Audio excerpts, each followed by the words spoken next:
पद तो आते जाते रहते हैं, मैं तो इसलिए खुश हूँ क्योंकि मेरे पास एक पत्र आया है और वो है बर्ट्रैंड रसेल का। वो ब्रिटेन के गणितज्ञ और दर्शन शास्त्री हैं। साहित्य के लिए उन्हें नोबेल प्राइज भी मिला है। उस पत्र में पता है क्या लिखा है?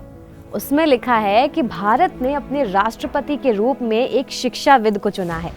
जब एक विद्वान व्यक्ति किसी पद पर बैठता है तो उस पद की गरिमा अपने आप बढ़ जाती है।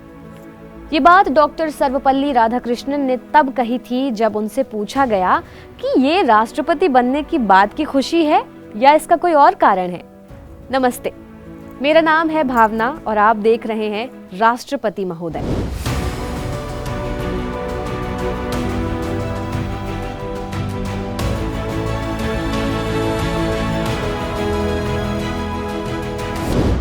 आज जानेंगे कि आखिर कैसे डॉक्टर सर्वपल्ली राधाकृष्णन बने हमारे देश के दूसरे राष्ट्रपति। देश के पहले उपराष्ट्रपति डॉक्टर सर्वपल्ली राधाकृष्णन को 1957 में दूसरी बार ही चुनाव लड़ाने की तैयारी थी। ऐसा नेहरू जी चाहते थे, पर कांग्रेस के ज्यादातर लोगों का मन था कि डॉक्टर राजेंद्र प्रसाद ही दूसरा कार्यकाल संभालें, सो वही हुआ। इस बात से भाई राधाकृष्णन नाराज हो गए। मामला संभालने के लिए मौलाना साहब को आगे किया गया।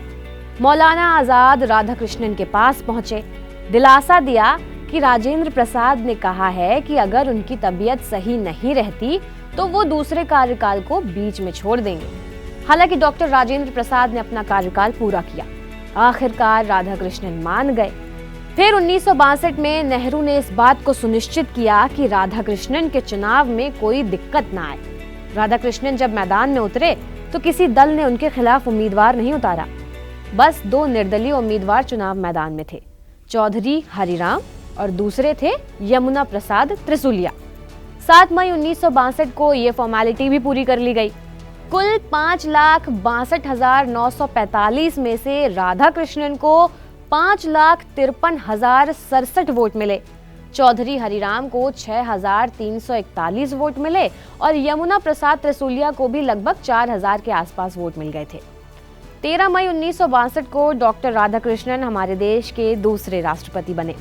देश के पहले उपराष्ट्रपति सर्वपल्ली राधाकृष्णन उपराष्ट्रपति और राष्ट्रपति इन दोनों पदों पर रहने वाले वो पहले नेता थे।